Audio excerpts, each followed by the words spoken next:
اللہم صلی وسلم علی سیدنا محمد وعلی آل سیدنا مولانا محمد مبارک وسلم صلاۃ و سلام علیک یا رسول اللہ صلی اللہ تعالی علیہ وسلم۔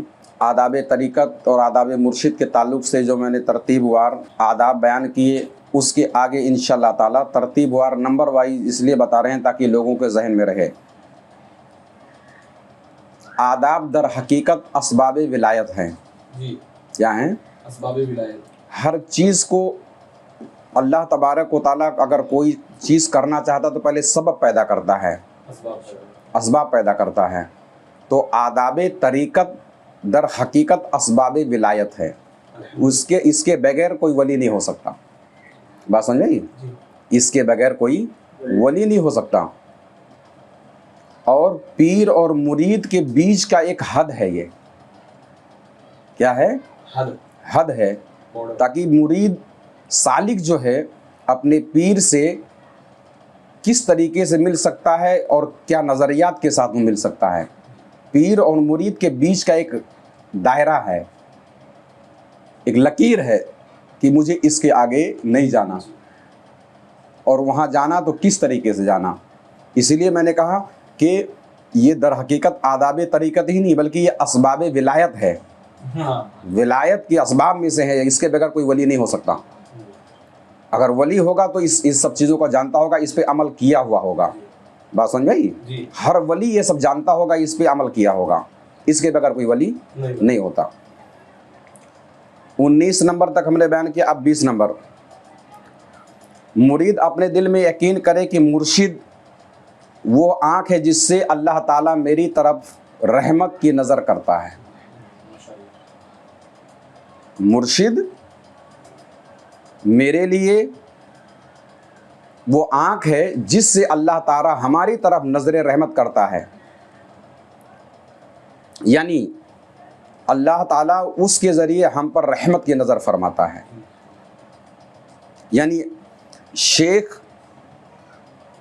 کی رضا اللہ کی رضا، شیخ کی ناراضگی اللہ کی ناراضگی، اس کا مقصد یہ ہوا۔ بات سمجھ میں ہے کہ اگر پیر اس سے ناراض تو اللہ ناراض، اللہ ناراض تو اسے پیر ناراض۔ اب آئیں گے نمبر 21۔ بعض اوقات ایسا ہوتا ہے کہ مرید بہت سارے اعمال کرتا ہے تو اس کے دل و دماغ میں خیال گزر جاتا ہے کہ شاید پیر صاحب سے 2 قدم آگے میں بڑھ چکا ہوں، وہیں وہ خطرے میں پڑ گیا۔ مرید اپنے شیخ کے ظاہر پر نظر نہ کرے بلکہ اس کی باطنی نعمتوں پر نظر رکھے جو اس کے دل میں ہے۔ آپ ظاہر دیکھ رہے ہو لیکن باطن میں اس پہ کیا اوراد، اس پر کیا نعمتوں کا نزول ہو رہا ہے، وہ قرب کی کس منزل میں آپ اس کا اندازہ نہیں لگا سکتے۔ نمبر 22۔ جس طرح انسان کے لیے 2 معبود نہیں، جس طرح انسان کے لیے 2 معبود نہیں ہو سکتے، وہ کچھ اور لوگ ہیں جن کے پاس کا نام ہے کئی کروڑ معبود ہیں، لیکن اسلام میں اور حقیقت یہی ہے کہ جس طرح انسان کے لیے 2 معبود نہیں، عورت کے لیے بیک وقت 2 شوہر نہیں، اسی طرح مرید کے لیے 2 شیخ طریقت نہیں۔ بات سمجھ میں؟ جو سالک ایک وقت میں کئی مشائخ سے واسطہ رکھے گا وہ کبھی کامیاب نہیں ہوگا۔ اب اس کی وجہ کیا ہے؟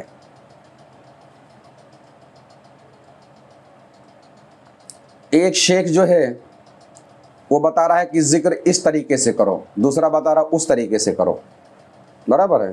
مثال کے طور پر ایک نقش بند سے تعلق رکھتے ہیں، ایک چشت سے تعلق رکھتے ہیں، اب وہ طریقے نقش بند سکھائیں گے، طریقے چشت سکھائیں گے، تو اب کرو گے کون سا بھیا؟ برابر ہے۔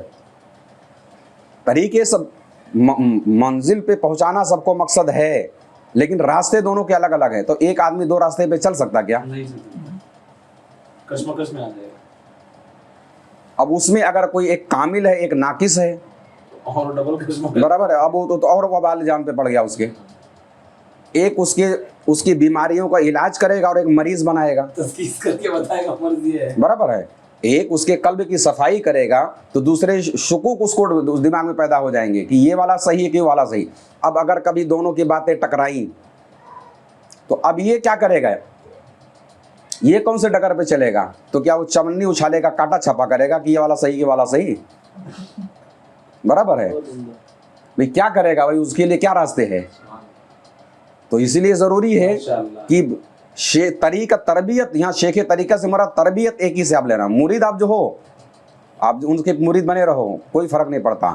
پیری مریدی کا اصل مقصد لیبل لگانا نہیں تھا, یہ تعلیم تھا.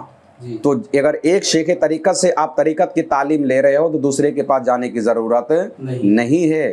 ہاں, اگر ان کے ساری تعلیمات پر آپ عمل کر چکے ہو تو اب ماشاءاللہ بالکل جائیے. اگر یہ اجازت دے دے کہ بھئی اب میرے پاس کوٹا پورا ہو گیا, اب آگے جاؤ, تو اب جاؤ. لیکن آپ کو پہلے ان کی باتوں پہ عمل تو کرنا پڑے گا.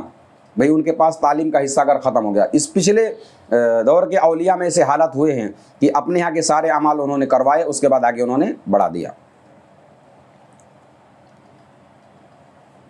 23, مرید اپنی عبادات کے ظاہری احوال کو اپنے شیخ کے حال پر قیاس نہ کرے. یعنی مرید جو ہے اپنی جو ظاہری عبادتیں وہ کرتا ہے, وہ اپنے شیخ کی زندگی پہ ٹیلی نہ کرے کہ وہ کم کرتے میں زیادہ کرتا ہوں, بلکہ یقین رکھے کہ اللہ تعالیٰ کے نزدیک شیخ کا ایک دن ہمارے 1000 دن سے بھاری ہے. یعنی وہ دل میں, اگر اس کے دل میں کبھی نفس نے یہ خیال پیدا کیا کہ ارے میں تو یار حیدری پڑھتا ہوں, 1000 مرتبہ سورہ اخلاص پڑھتا ہوں, 3000 مرتبہ درود شریف پڑھتا ہوں, بہت سارے کا نام ہے 12 گھنٹے کے مراقبے میں رہتا ہوں, یہ تو دن بھر کاروبار کرتے ہیں, یہ اگر دماغ میں آیا تو اس کو فوراً اپنے نفس کو لگام لگا دینا چاہیے کہ تجھ کو کروانے والے بھی وہی ہے اور تیری طرف 20 کو کروا رہے ہیں, تو ان کا بھی حصہ ان کو مل رہا ہے. یعنی تو وہ بیٹھے بیٹھے کروڑپتی ویسی ہو. برابر ہے, یعنی وہ کچھ چیزیں تو بغیر کیے ہوئے ان کو مل رہی ہیں. بھئی تیرے بھی تو پیر وہی ہیں, تجھ کو بھی وہی کروا رہے ہیں. تو بہت ساری چیزیں ایسی ہیں جو بغیر کیے ان کو مل رہی ہیں. بات سمجھے, بھی مل رہا ہے ثواب, تو انہوں بیٹھے بیٹھے مل رہا ہے. جو تم کو کرنے سے مل رہا ہے ان کو بغیر کیے مل رہا ہے. بات سمجھے. تو اپنے نفس کو کیسے پٹایا جائے, یعنی اس کو کیسے سمجھایا جائے, اس کا طریقہ یہ ہے. اب حضرت علی بن وفا رحمۃ اللہ تعالی فرماتے ہیں کہ شیخ مرید کے لیے آئینہ ہے. پیر جو ہے مرید کے لیے کیا ہے؟ آئینہ. مرید جو ہے کا آئینہ کون ہے؟ پیر ہے. ایک مرتبہ کسی مرید نے حضرت باعث بستامی رضی اللہ تعالیٰ عنہ سے فرمایا کہ سرکار, آج رات میں نے خواب دیکھا اور خواب میں آپ کی شکل خنزیر جیسی لگ رہی ہے. بات سمجھ آئی؟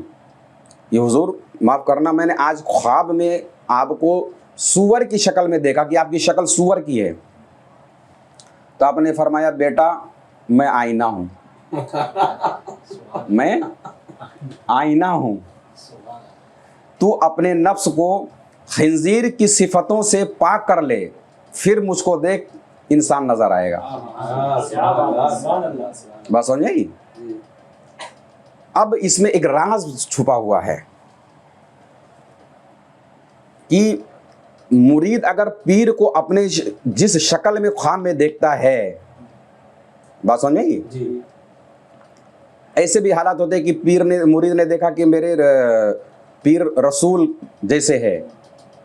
بات سمجھ میں آئی, یہ رسول کی شکل میں اگر دیکھے تو اس سے مراد یہ لے کہ میرے پیر جو ہے رسول اللہ صلی اللہ تعالی علیہ وسلم کے علم کے ان کے قدم پر ہیں. کیا ہیں؟ ان کے قدم پر ہیں, وہ اوصاف ہیں. اور اگر اللہ کی شکل میں کوئی دیکھے تو یہ خیال کرے کہ میرے پیر اللہ کی ذات کے مظہر ہے, پیر مظہر ذات خدا ہے. بات سمجھ میں آئی؟ تو مثبت اگر اس طرح خواب دیکھے تو یہ دیکھے, اور اگر کچھ ایسی چیزیں دیکھے جیسے کہ وہ خنزیر والی, تو وہ سمجھ لے کہ پیر آئینہ ہے اور آئینے میں کیا نظر آئے گا؟ جو تم ہوگے وہ. بات سمجھ آئی؟ تو در حقیقت مرید کا آئینہ پیر ہوتا ہے. اب پیر کی شکل میں وہ جو دیکھے گا گویا وہ خود کو دیکھ رہا ہے. اب اگر کوئی پیر کے اندر عیب دیکھ رہا ہے تو وہ عیب پیر میں نہیں, وہ تمہارے میں ہے, چونکہ وہ آئینہ ہے. کیا ہے؟ وہ آئینہ ہے. اب تم خود کو آئینے کے